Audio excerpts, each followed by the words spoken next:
안녕하십니까. 박성봉의 통일로입니다. 오늘은 홍석현, 김영희의 오판이란 제목으로 말씀을 드리고자 합니다. 잘 아는 스탈린, 히틀러, 가다피, 호네카, 김정일, 김일성, 김정은, 시진핑, 푸틴, 이들은 모두 독재자입니다.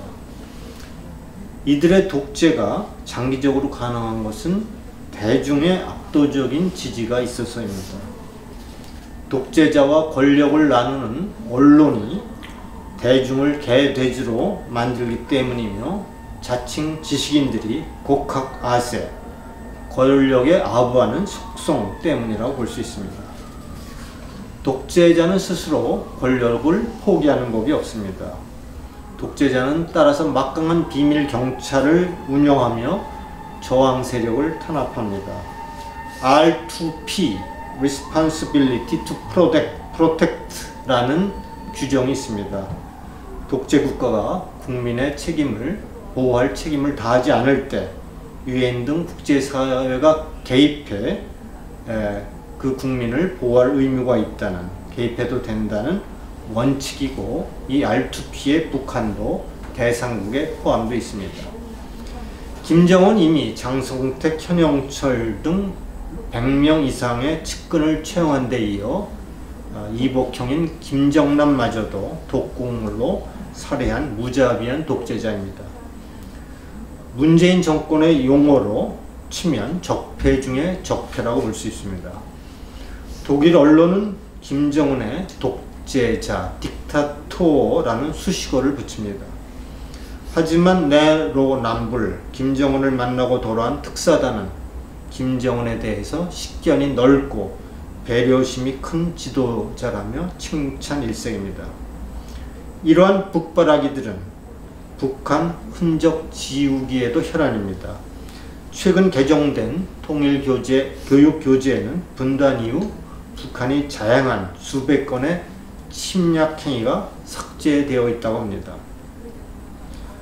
독일의 언론 디 벨트는 3월 18일 북한 스웨덴 회담이 성과 없이 종결되었다고 보도했습니다. 우리 언론이 리옹호의 스웨덴 방문에 맞춰 미국의 관계자도 스웨덴을 방문, 미국 비밀 접촉이 있을 것으로 호들갑을 떨었던과는 많이 다릅니다. 이번 회담이 북핵 해결 및 미국 정상회담에 초점이 맞춰져 있다는 기대도 이번 스웨덴 북한 회담에서는 찾기가 어렵습니다. 스웨덴 외교부의 북한이 미국이 대북 제재로 북한의 주민들의 인도주의적 상황이 매우 열악하다는 사실을 거듭 얘기했다는 보도가 알려지고 그것이 디벨트가 보도하고 있습니다. 평창 올림픽을 전후해 독일 언론은 김정은의 신년사는 독배다, 평양이 평창을 도둑질하고 있다, 김정은의 동계올림픽, 적국의 매춘부를 초대하다, 밴쿠버 회의 참가국들이 문재인의 대북 접근 정책을 침몰시키다 등과 같은 보도를 쏟아낸 바 있습니다. 대북 특사단의 비핵화와 정상회담과 관련된 보도는 회의론으로 가득합니다. 북한 비핵화 의지의 유일한 소스는 정용 특사이며 이를 확인하는 언론 전문가 다른 나라들이 전무하다고 지적한 바 있습니다. 북바라기들의 문미여천과 김비여천과 다르다고 할 수 있습니다. 태영호 공사는 북한은 공산체제가 아니라 세습 통치에 기초한 노예사회라고 증언하고 있는데도 대표적인 공영방송인 KBS는 김정은을 재치있는, 틀을 깨는, 결단력 있는 자기 주도적 위험을 감수하는 혁명가로 선전하고 있는 실정입니다. 최근 대북 화해론자 두 사람의 칼럼이 눈에 띕니다. 홍석현과 김영희의 칼럼입니다. 홍석현의 주장은 북한의 대대적인 경제 지원을 하고 김정은을 친미주의자로 만들자는 것이 핵심입니다. 평양에서 트럼프 타워를 보게 된다면 북핵 문제가 해결되고 김정은, 문재인, 트럼프 노벨 평화상도 가능하다는 것입니다. 제3자의 주장이라면 그러려니 해도 대한민국 국민이라면 다를 것입니다. 2017년 3월 10일은 작년이죠. 헌재가 대통령 탄핵을 인용할 날입니다. 이날 독일의 디벨트는 탄핵으로 남한의 좌파 정권이 들어설 것이 확실한데 이 정권이 중국과 한패가 되어 사사건건 반미를 일삼을 것으로 전망했습니다. 그러면 미국은 김정은을 마르아고에 초청해 골프회동을 가질 수도 있다고 보도한 바 있습니다.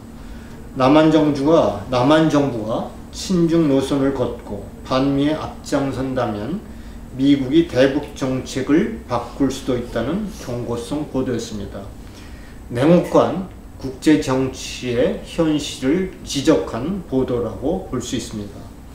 과연 홍석현 회장은 이런 상황을 따져보고 이런 주장을 했는지 의심스러울 뿐입니다. 김영희는 북핵 공포감을 부풀려 살인마 김정은을 변호하고 있습니다. 핵전쟁은 한반도를 저주의 땅으로 만들고 방사능 낙진으로 10년, 20년 풀 한 폭이 자랄 수 없게 된다고 겁을 주고 있습니다. 김정일의 서울 불바다와 맥을 같이 하는 발언이라고 볼 수 있습니다. 남북 정상회담은 전쟁을 막는 평화의 출발선이라고 주장하고 있습니다. 정확히 김정은을 대변하고 있는 것입니다. 김영희의 반미 정서도 미덥지 않습니다. 사드와 관련해 미국 정부의 압력, 의회와 싱크탱크를 배후에서 조종하는 군산 복합체의 괴력을 당해낼 힘이 없다. 한국은 결국 한 세트에 2조 원이 넘는 사드를 최저 한 세트, 최고 4세트를 받아들일 수밖에 없을 것이다 라고 거침없이 주장했던 인물이 김영희입니다. 인질극은 인질을 살해하겠다는 공포감을 조성해 인질범이 원하는 바를 얻으려는 장면을 연상시킵니다. 인질을 살해하겠다는 협박에 넘어갈 경우 인질마저 잃게 된다는 교훈이 담겨져 있습니다. 따라서 인질범과의 타협은 없다는 것이 국제사회의 공통된 대응 매뉴얼입니다. 히틀러와 평화협정을 맺은 결과나 베트남 평화협정의 결과를 보면 자명합니다. 독재자와의 평화는 사기이라는 역사의 교훈입니다. 김영희는 나아가 보수 우파는 대안 없는 반대를 적고 남북 북미 정상회담을 대승적으로 성원하거나 적어도 그 발목 잡는 일만은 멈추라고 충고하고 있습니다. 독재자, 암살자, 협박자의 공갈에 굴복해 면죄부를 주고 돈을 얹어 아부를 떠는 것이 대안이라면 차라리 발목이 아니라 목줄이라도 잡고 싶을 뿐입니다. 누가 대안 없이 발목을 잡고 있을까요? 대북 화해 협력 논자들입니다. 국제사회가 만장일치로 대북 압박을 강화해 핵 폐기를 유도해 거의 목적지에 도달할 즈음입니다. 인질범이 투항할 시점에 도피로를 내준 꼴이라고 볼 수 있습니다. 남북회담은 평화협정을 넘어 연방제 통일도 논의한다고 합니다. 연방제 통일은 문재인 후보의 공약이기도 합니다. 하지만 김정은과 함께하는 통일은 시나리오 중 최악입니다. 김정은을 대통령이나 부통령으로 두는 나라의 미래는 멸망일 뿐입니다. 자유민주 통일을 이룩한 헬무트 콜 총리는 공산 동독 정권과는 통일을 의제로 협상하지 않았습니다. 1989년 12월 18일 드레스덴을 찾은 콜은 헬무트를 연호하는 동독인들에게 자유가 빠진 평화는 호구입니다.